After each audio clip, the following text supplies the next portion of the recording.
Mike LaFleur's staff is finally revealed. What do I think about it? And why it lacks a lot of experience. Plus, could James Conner be a unlikely cut, or could be a cut for the Cardinals? And should he be? Plus, Jalen Green continues to struggle. Let's talk about that and much more in this edition of the Ben Garcia Show. The Ben Garcia Show. Yeah. Woo. Best show in the land. Yup. Listen. Come and get your information from Ben Garcia. Get the latest on your quarterback, running backs, and receivers. Tune in, so any other show you don't need them. Any news that he giving out, please just believe him. Giving out the latest prediction and top-notch analysis. Wanna hear the truth, better have thick skin like callus. The latest move that your team just made can be damaging. The dudes ain't speaking no facts, they just be rambling. Lights, camera, action, turn on the show, go get the cameraman. Yeah. Lights, camera, action, turn on the show, go get the cameraman. The Ben Garcia Show.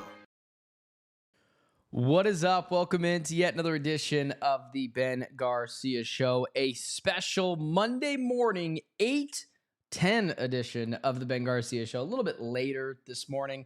I don't know if you guys know this. Maybe I've mentioned it 500 times. I'm a father now, and the one thing, and I will say this about fatherhood so far. My child is the greatest child in the world. Like, that's how every dad feels, right? However, although I love being a dad, and it's actually amazing, that baby keeps you up all night. So I am fresh off of 2-3 hours of sleep, trying to give mom a little bit of leeway. She took most of the reins last night, but not a great showing for my sleep performance last night. So a little bit later, so I apologize for that. But with that being said, we got a lot of things to get into. Hit that like, hit that share, hit that subscribe button. Follow me on all social media platforms at Ben Garcia Show. Let's start here. So Mike LaFleur's staff has been announced. They have listed out everyone who is going to be a part of it.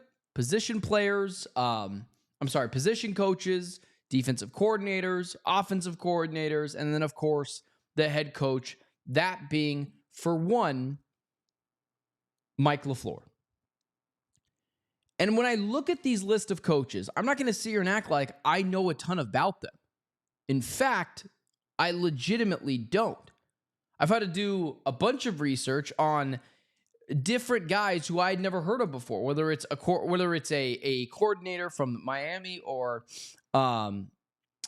the Texas defensive coordinator, Bukowski, Peter Bukowski. I want to make sure I have his name right on here. Peter Kwiatkowski. Sorry about that. Guys that we've had to do research on, some dudes that we know, some dudes that we have no idea who they are. But it doesn't really matter, because I've already talked about specific guys. I like Nick Rallis. I think Nick Rallis is a fine defensive coordinator. And for a lot of people out there who are upset about Nick Rallis coming back, I would ask you to assess how you feel and think if it's fair for Nick Rallis when a year ago, everyone, including myself, was singing the praises of Nick Rallis. I believe we have never seen Drew Petzing for an extended period of time get more out of less from this offense. He has had Marvin Harrison Jr., Trey McBride, Michael Wilson, James Conner, Paris Johnson Jr.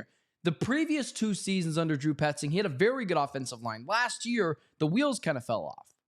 There is nothing from Drew Petzing that leads me to believe he is going to go to Detroit and revitalize that offense. I just don't buy it. In fact, I don't know. Someone must have been doing some real favors for Drew Petzing behind the scenes, because him going from the Cardinals offense to a better offense than the Detroit Lions, I just can't buy it. But we'll see. Maybe we're all going to look like frauds.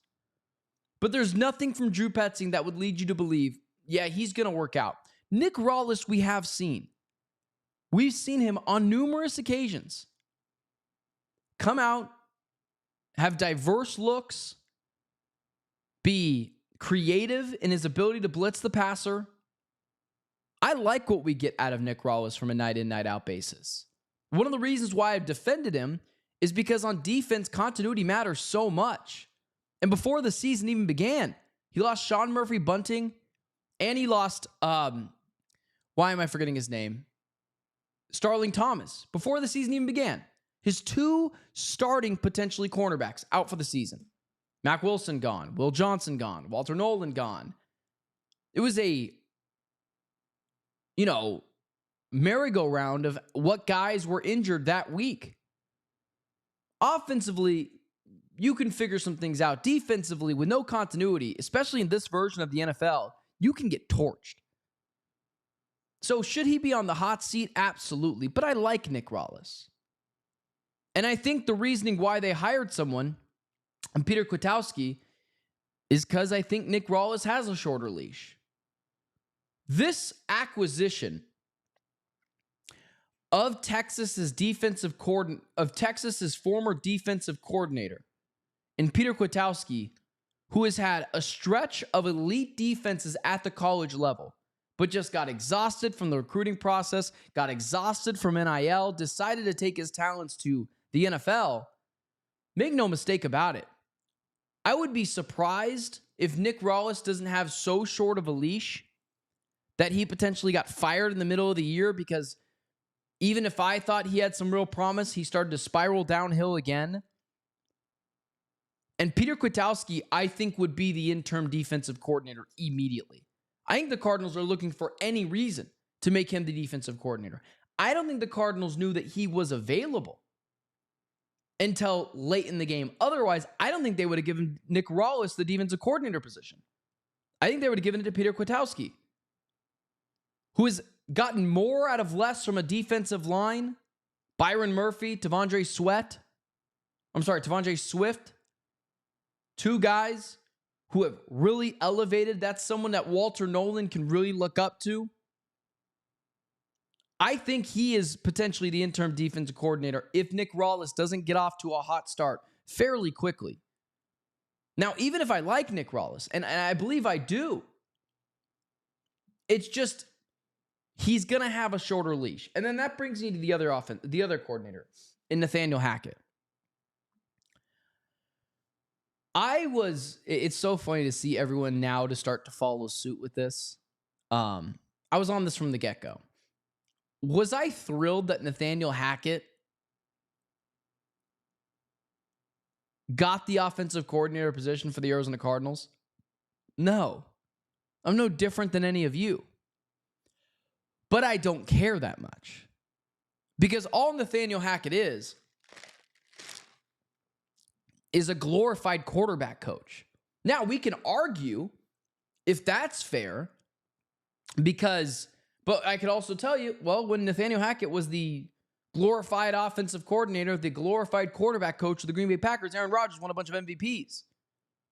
And that was in his later parts of his career. Remember, they drafted Jordan Love, and then Rodgers rattled off a couple of MVPs. But it was funny because I saw the outrage about the hiring of Nathaniel Hackett as your OC. And I was one of the few people that said, yeah, I don't really care. Do I like the hire? No. But beggars can't be choosers. I did want someone with some sort of experience on this Cardinals coaching staff.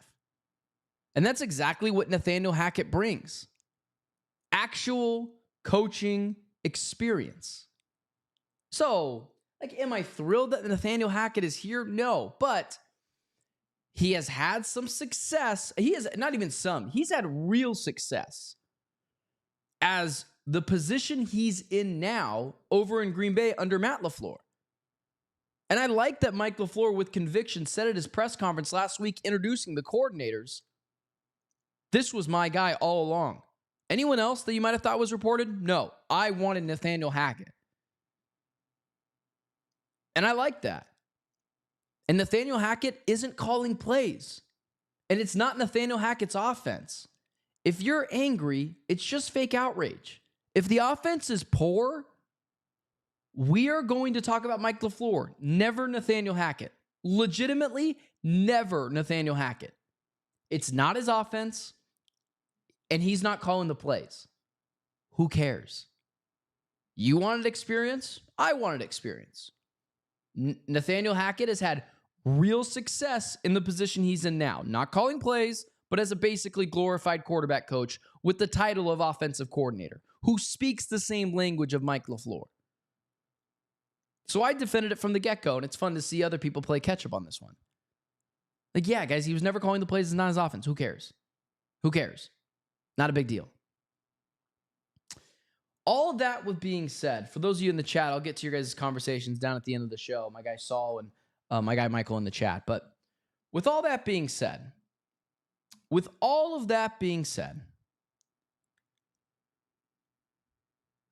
this is like when I look at the Cardinals coaching staff put together by Mike LaFleur. Let me say it again. When I look at the Arizona Cardinals coaching staff put together by Mike LaFleur, I don't think it's an indictment on Mike LaFleur and his inexperience and his lack of Rolodex, if you will, for experienced coaches to come and join his staff. I think this is an indictment on the Arizona Cardinals. I think it's an indictment on the organization of the Arizona Cardinals as a whole. Now, why do I say that? Well, it's pretty clearly this. The Arizona Cardinals in the past have not had trouble attracting at least competent head coaches. They have not had trouble in the past getting competent defensive coordinators or offensive coordinators. Remember Todd Bowles? That guy was great. Jonathan Gannon was seen as a very mature hire years ago. But it has gotten so bad for the Arizona Cardinals and their optics around the league as a dysfunctional organization that no one wants to come here.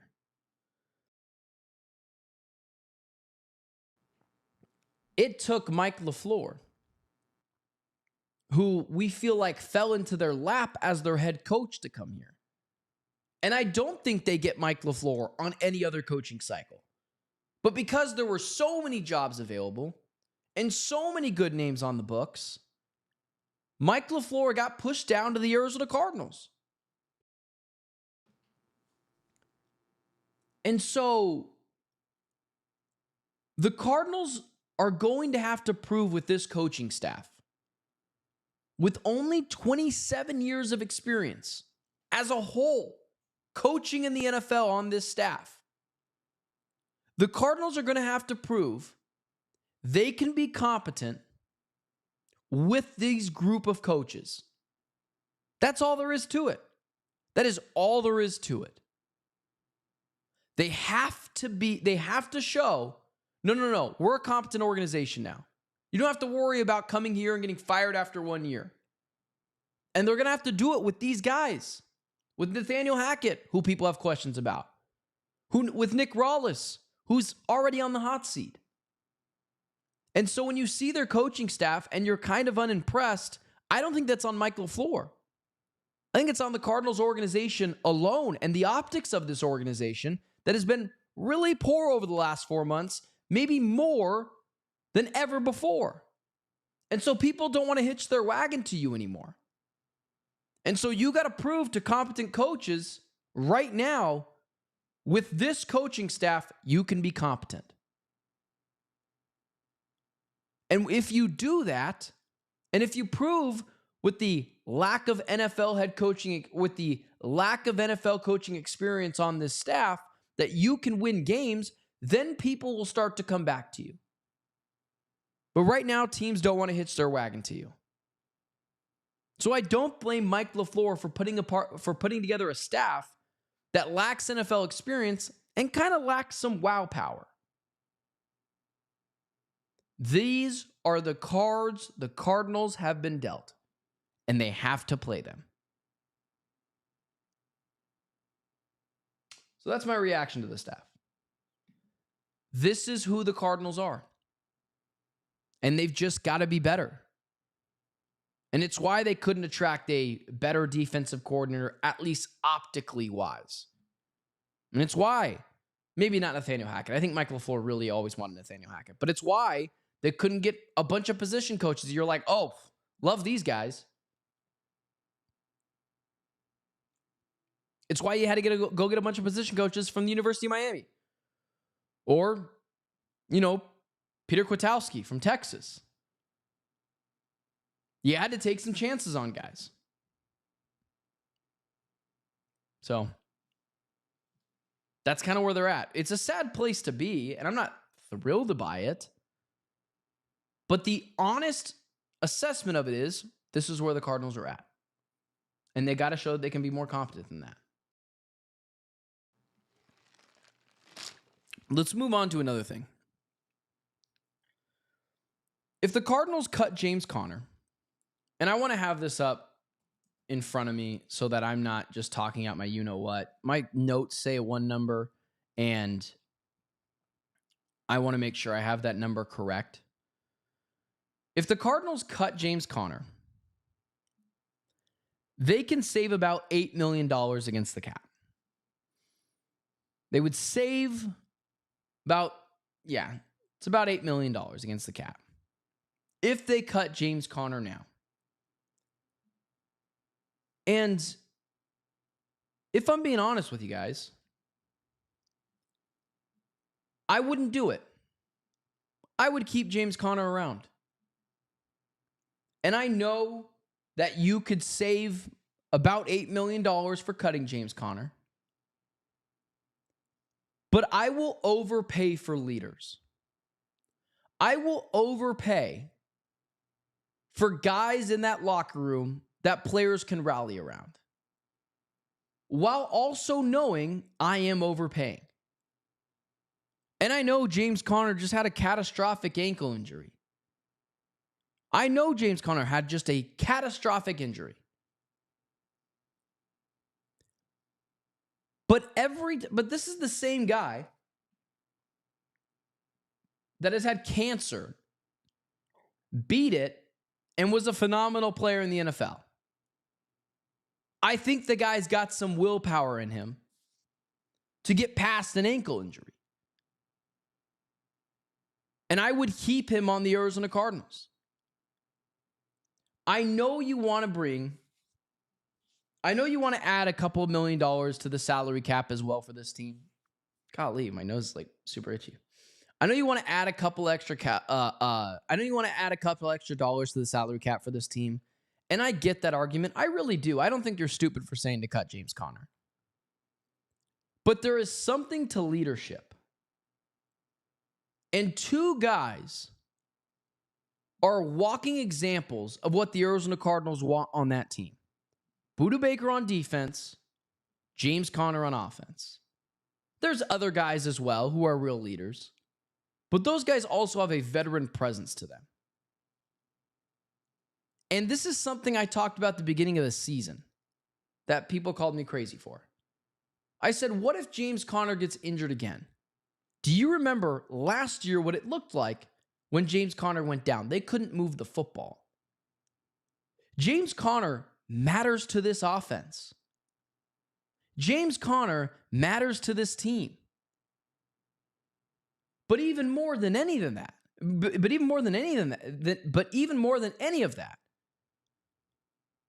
this team needs leaders. And they need coaches on the field, if you will. And when I look at this coaching staff that lacks experience and lacks some real pizzazz to it, you can help supplement that with a guy in James Conner. And I'm telling you right now, I agree with you. He's overpaid, likely in his year 31 season. But the statistics don't lie. Without him on the field, they're not as good of an offense. They're not. And players love James Conner. And coaches have talked about that's a leader. And before Trey McBride, the heartbeat of this offense was James Conner. And so instead of signing Breece Hall for God knows what number, I would just go draft a rookie and have him tag team it in the backfield. I know I'm alone on this, but I wouldn't just be so quick to get rid of Conner, who I think matters a lot to this team. And that brings me to Breece Hall. I don't understand the infatuation with Breece Hall from Cardinals fans. I get it. Like, I had him in fantasy football this year. He's a very good, he's a good back. When people tell me he's a very good running back, is he? Quickly, how many times has James Conner, let me start that over. How many seasons of 1,000 yard rushing does Breece Hall have? Let me ask that again. Before you look it up, how many times has Breece Hall rushed for over 1,000 yards? His rookie season, he played 7 games. Second season, 17 games. 2024 season, 16 games. 2025 season, 16 games. How many of those seasons did he rush for 1,000 yards? 1. This past season.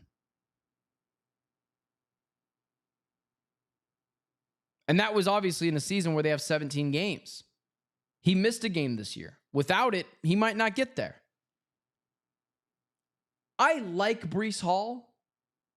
And if the Cardinals get him at a very reasonable number, maybe similar to what James Conner was when the Cardinals first signed him, then I would be on board. And I understand that he understands Mike LaFleur's offense, and that matters. But the same Cardinals fans who are telling me to cut James Conner because it can save $8 million a year, which I understand, are the same ones advocating to pay Breece Hall a boatload of money, who has had one 1,000-yard season. Well, Ben, he understands Mike LaFleur's offense. Get a rookie in here in the 4th round. Give him a training camp with Mike LaFleur's offense. Something tells me he's going to pick it up. Something tells me. That is beyond overrated, in my opinion. I like Breece Hall. I don't like him at the number that he's probably going to get. You know what I'd rather do? Draft 90% of Breece Hall in the 3rd round of the NFL draft and pay him a fraction of the cost. If we want to save money at the running back position because of James Conner, I get it. That's fine. But then let's not run and try to throw gobs of money at a guy who has had 1,000-yard season. And it was 1,065 yards. It wasn't like he had he didn't even have 1,100 yards. He only averaged 4.4 yards per carry. 4 touchdowns. I just, I don't get it. I don't get it, guys. I get it. I'm sorry. I know people, you're a casual, you don't understand. I'm just reading the statistics.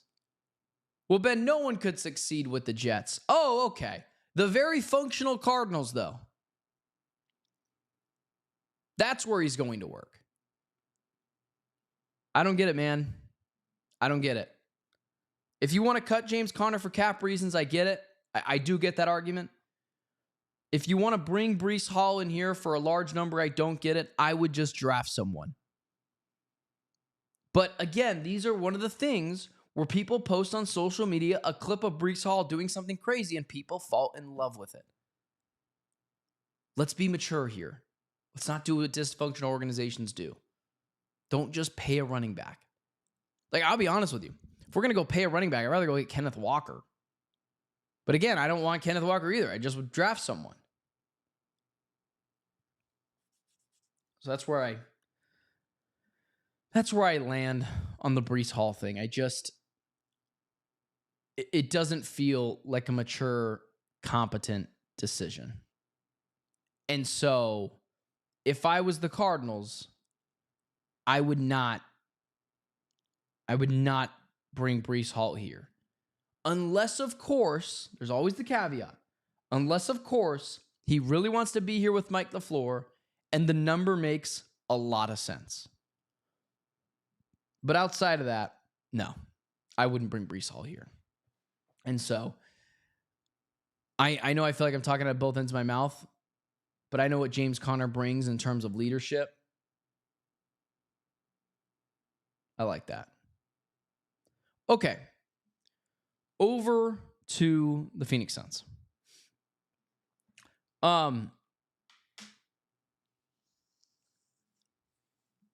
I dislike talking about Jalen Green so much. I dislike it so much because I feel like I'm the only honest media member when it comes to Jalen Green. I don't blame fans for being hyperbolic about Jalen Green and ecstatic to have him in Phoenix from the get-go. I get it. That's what fans do. They emote and they love their team. That's okay. I don't get upset with fans for that.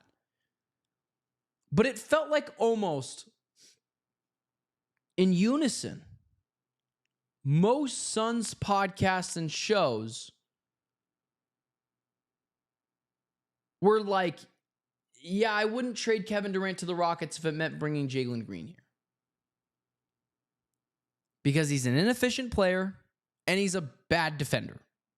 I guess I shouldn't say bad. He's not a great defender. It feels unfair for me to say he's just bad. Well, also, media members, including myself, did see the good things about Jalen Green. Hyper athletic, the ability to get to the basket. He doesn't do it efficiently, but he does get to the basket. I mean, literally getting to the basket. Finishing at the basket is a totally different statistic. He's not great at that. He's not. And then, as well as most people talked about, he's an inefficient three-point shooter. And I have talked about the ways that Jalen Green could fit in perfectly with the Suns. One, he's got to be a willing defender, meaning he's never going to be an elite defender. Hell, he might not ever be a good defender. But can he be an average defender? And I think he can be because he's a lengthier player that I think off ball can use his length to get in passing lanes and help the Suns in those steal categories. And so that version of Jalen Green defensively, I actually really like. Is he going to be a lockdown one-on-one mano-a-mano defender? No, but not many people are. That's unfair to say Jalen Green, Devin Booker isn't.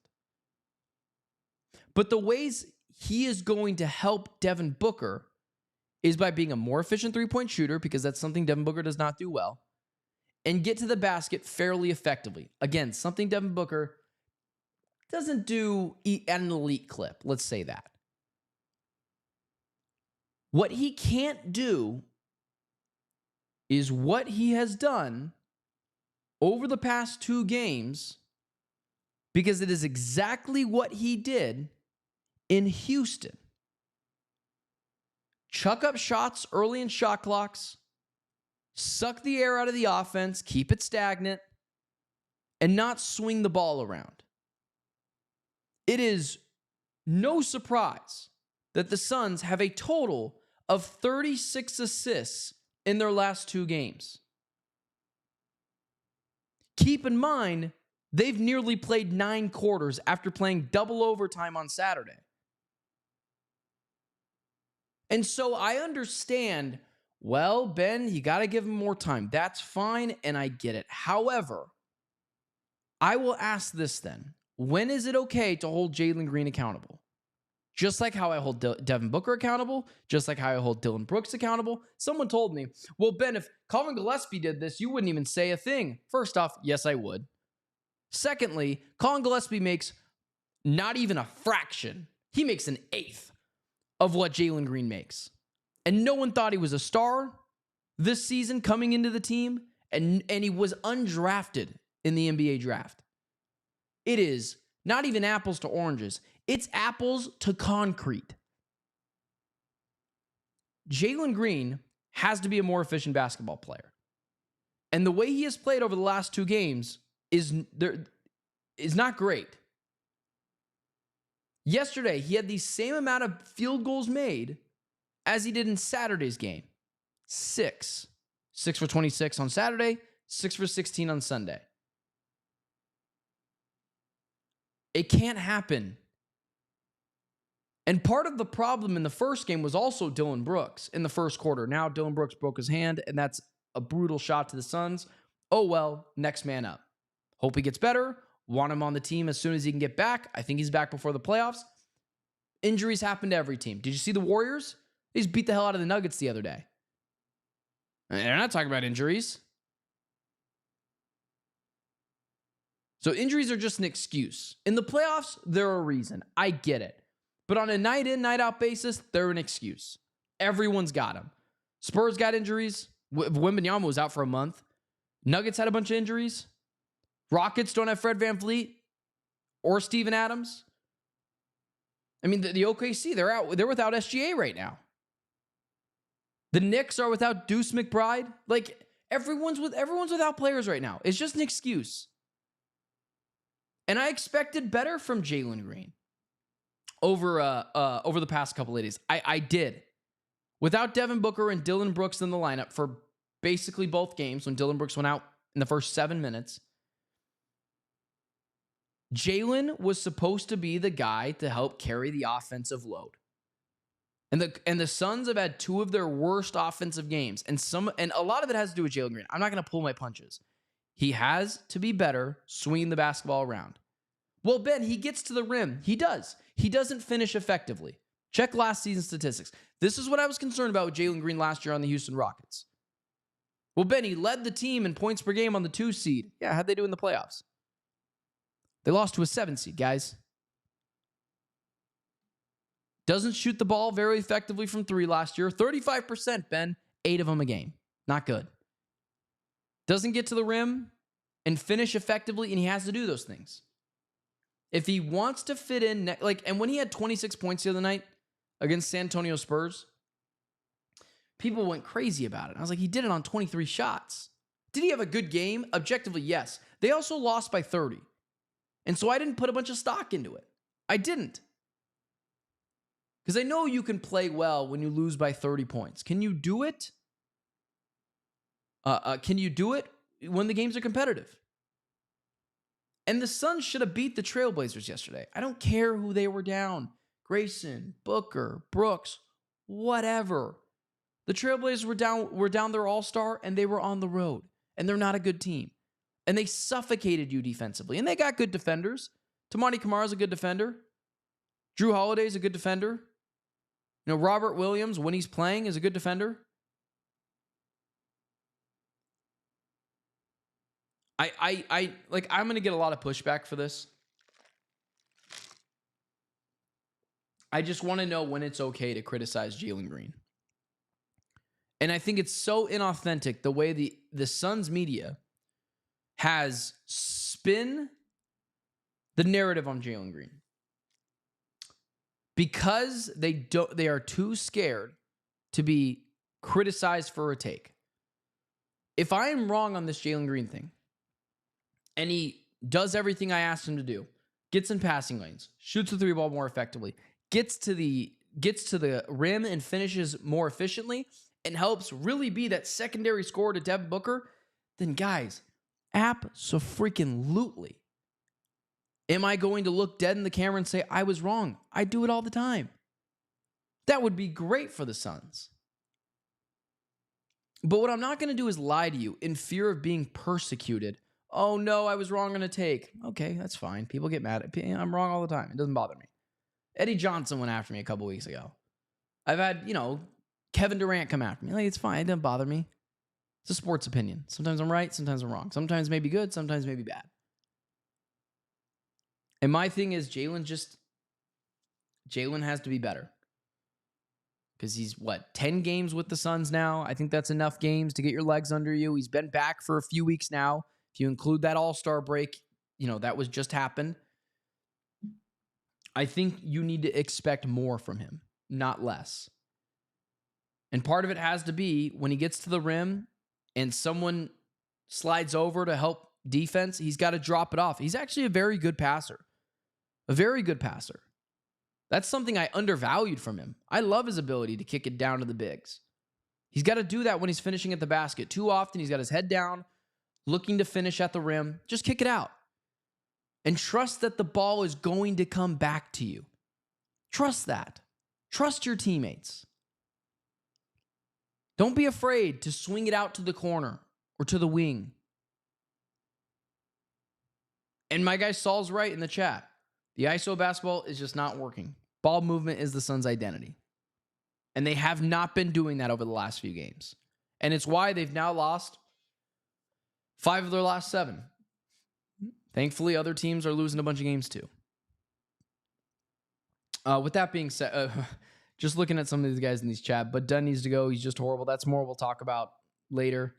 My guy Javi in the chat. How about them Wildcats? Believe it or not, I was a massive Wildcats fan my entire life. And then I went to school to ASU and I had to switch my allegiances. So it's interesting. Like, I actually don't hate U of A because it's hard because I was a massive U of A fan growing up. Like Nick Johnson, Aaron Gordon, Rondé Hollis Jefferson. Like, those were my guys. TJ McConnell. Like, I loved watching the tournament every year, watching and following U of A basketball every year. Watching Isaiah Thomas rip U of A's heart out in the Pac-12 championship game when I was a kid. Like, I loved it. But then I went to ASU and I had to switch my allegiances because I'm all about authenticity, and I can't be I don't want to be someone. I don't want to be someone who's inauthentic and went to ASU and then talks U of A stuff. Like, it's just, it doesn't feel fair. With that being said, guys, my guy Saul in the chat also had a comment that I wanted to bring up. Ben, do you think Gannon was behind the conservative play calling? Dude, Saul, I mentioned this after the Titans game. I was like, at some point, this is on Gannon. So yes, I 100% believe some of that was on Gannon. 100%. With that being said, guys, hit that like, hit that share, hit that subscribe button. Follow me on all social media platforms at Ben Garcia Show. I hear a screaming baby in the other room. I'm going to go help out my wife. Do me a favor. Hit that like, hit that share, hit that subscribe button. And I will talk to you guys on Wednesday at 8 a.m. Thanks for tuning into the Ben Garcia Show. Later, guys.